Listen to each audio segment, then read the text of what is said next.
Crypto scams are everywhere right now. All it takes is a quick glimpse through crypto moonshots to understand just how many shit coins are being released on the Binance Smart Chain or the Ethereum blockchain. And most of these tokens have nothing of value to give to the space or to you, but they will convince you to the contrary, which is why I'm here to talk a little bit about scams and how to avoid them. Scams have been around for a long time. The first scam, the shell game, dates back to ancient Greece.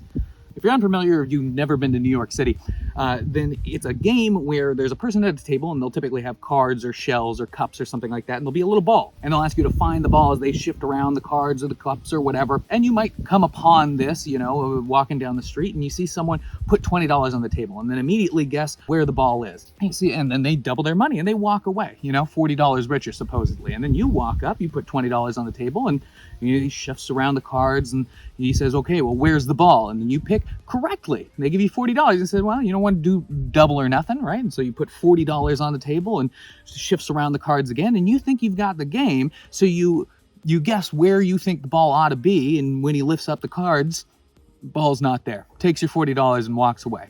Now, to break that down a little bit, there's the perpetrator of the con, which is the man with the ball, the guy with the cards who's shuffling around, who's implementing probably a sleight of hand trick in order to trick you into thinking that you know where the ball is when in fact you don't. The other participant of the scam is the person who came before you, the person who made their money and then got out. That's what's called a shill in the con game. And then you come along, which we would call the rube, or the mark, jabroni. I don't think that's actually the term, but either way, you're the person who gets scammed out of your money. And crypto is this, but just on a much larger scale with a lot of technical jargon being thrown around at the same time. The hallmark of a scam or a con is that it plays on some negative characteristic of you. In crypto, almost always greed. They promise fast money and insane gains and positive yield and all that other crap. And it never really realizes the only people who actually make money are the people who think of the scam to begin with. All it takes is looking back at a couple examples. One of the largest scams to date is OneCoin. There's an incredible BBC series on this called The Missing Crypto Queen, which details both the function of the scam and the way it was executed and then how the founders exited. People still don't know whether or not the woman who was promoting it is alive or dead, but it did basically the same thing. It had a person who knew that they were perpetuating a scam, and then it had a whole bunch of people who acted as shills for that scam. Through both multi-level and affiliate marketing tactics, they got over $1 billion and walked away into nowhere, never to be seen again, at least not as of the time of this recording. And this scam was sophisticated, but not as sophisticated as some of the scams that exist now, because they didn't actually have a blockchain. They just kept telling people that they had a blockchain and that the numbers were going up, but they really just had a database where they just kept changing the value of the token, whereas you couldn't buy the token on any exchange. You couldn't buy it on Coinbase, you couldn't buy it on Gemini. They built their own exchange, which only vaguely worked, and then they built their own marketplace where they said that you would be able to spin this token. But the only people that were ever really rewarded were the people who were doing affiliate marketing deals, and they were being rewarded in one token, which was then being fraudulently pumped in value, and then a lot of people lost their money. And so one token demonstrates one of the hallmarks of a scam is that it gets a lot of people involved, it gets them to get their friends and families involved,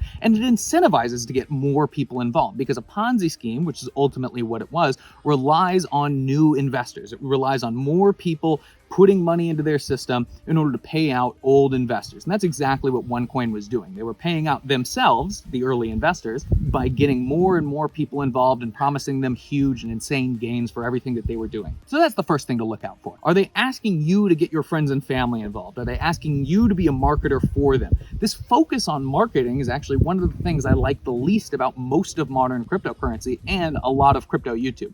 But more on that later. Next comes BitConnect, which demonstrates what I like to call the unrealistic technological promise. Now, BitConnect was another Ponzi scheme, but their big thing was that they had a trading bot that was beating all the professional traders at the odds. It was just better, and so it was returning 100% over the month for all of the investors in BitConnect. And then they were asking people to loan back that money to BitConnect so they could keep on putting it back into the trading bot, creating more liquidity and blah, blah, blah, blah, blah. The fact is, if someone had access to that sort of technology, why wouldn't they just keep it for themselves? Why would they need more people to invest more money? And the answer is, it's a Ponzi scheme. Now, these are actually a little bit dated references in terms of cryptocurrency because the space moves so fast. But if you want something a little bit more modern and sleek, then just take a look at SafeMoon. SafeMoon is actually a token built on the BSC blockchain. But as people are coming to realize, it's basically just a Ponzi scheme. The structure of the token is such that 10% of every transaction is siphoned back to what looks like the creator's wallets. That 10% of the token is taken in every transaction, 5% is then distributed to the SafeMoon holders, and then the other 5% is liquidity provided to the PancakeSwap contract. But those liquidity tokens go straight to the developers, which means that they could exit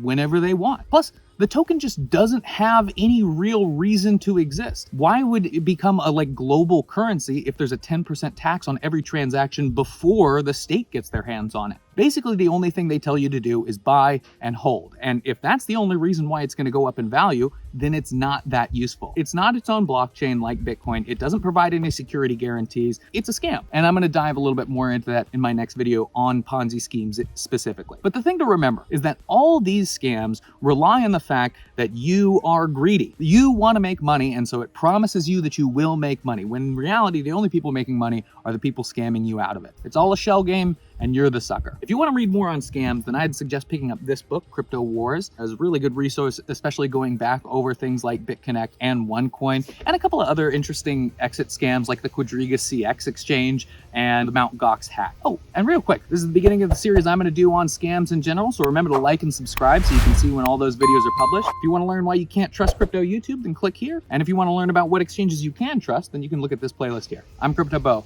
Thanks for watching. Stay safe out there.